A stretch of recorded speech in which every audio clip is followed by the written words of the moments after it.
Magluluto tayo ngayon ng labong. Pero yung saluyot natin marami, oh. Tingnan mo si Mapa Cooking.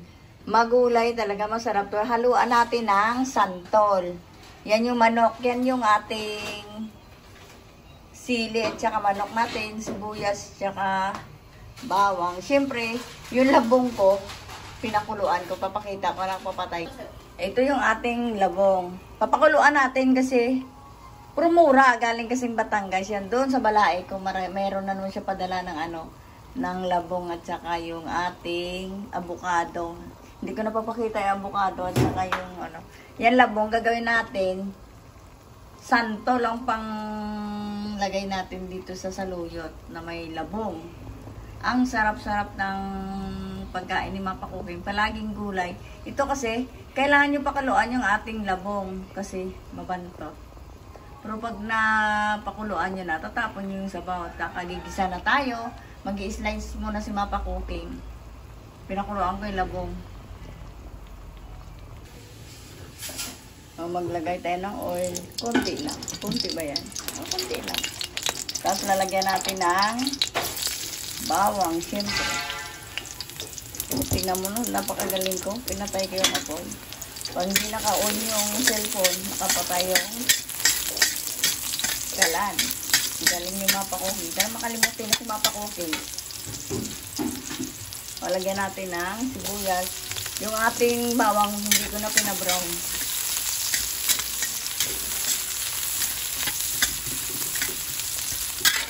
Sangkap natin dito sa labong natin ay chicken. Yan, maraming saluyot mamaya. Pakita si Mapa Cooking. Yan yung manok natin. Marami palaging gulay.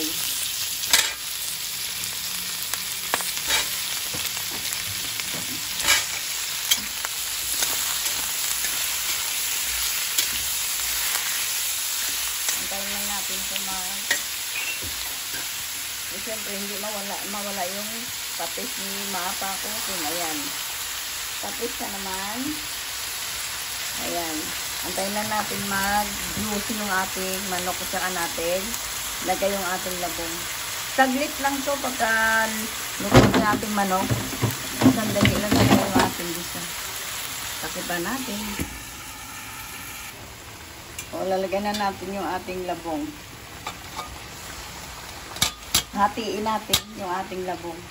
Gagataan natin yung iba. Hindi natin lagyan ng santol yung pagpaasin natin. Ay, yung ating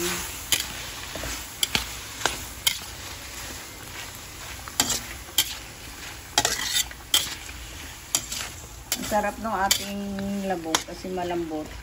Hindi siya magulang. O, pwede na rin natin lagay yung ating santol. Tingnan yung santol natin. Marami din.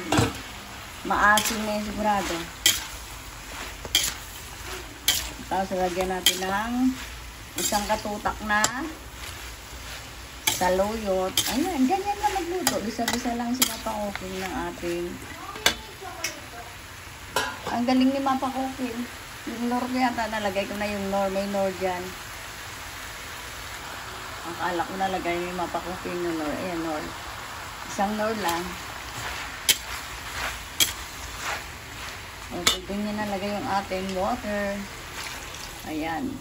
Antayin na natin kumulo to. Tsaka lagay natin mamaya yung ating saluyot. O, diba? Ganyan na magluto ng ating labong with santol na may saluyot. Ayan. Antayin na natin kumulo. Antayin ko lang yung pero malambot na yung ating labong kasi galing sa Kalaka to, sa manugang ko, sa Balae ko. Shout out pala kay Dengdeng, ay kay Joseph, at saka sa Balae ko. Shout out sa Kalaka, Lumbang Bata. O, maglagay tayo ng Himalayan salt. Ito may ginky ko. Ayan. Parang hindi naman nag-cover. Na-close, naka-on, okay. Ayan. Maglagay lang tayo ng salt kasi mayroon na tayong patis. Okay na. Tignan mo, maarte yung anak ko. Binilihan pa ko ng Himalayan salt. Okay na. Lalagay na natin yung ating saluyot. Tignan mo, ang daming saluyot. Mapasaluyot talaga. Gulay pa lang. ulam na.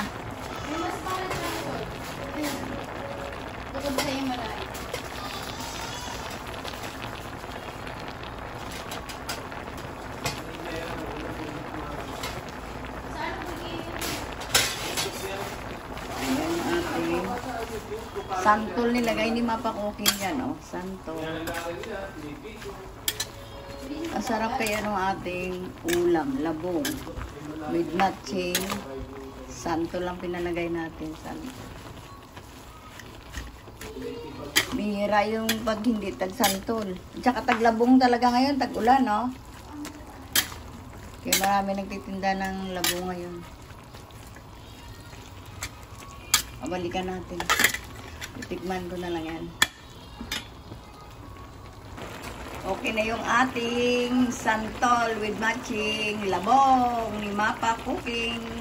Thank you sa nag-subscribe kay Mapa Cooking. Ayun, okay na. Like and subscribe. Thank you for watching.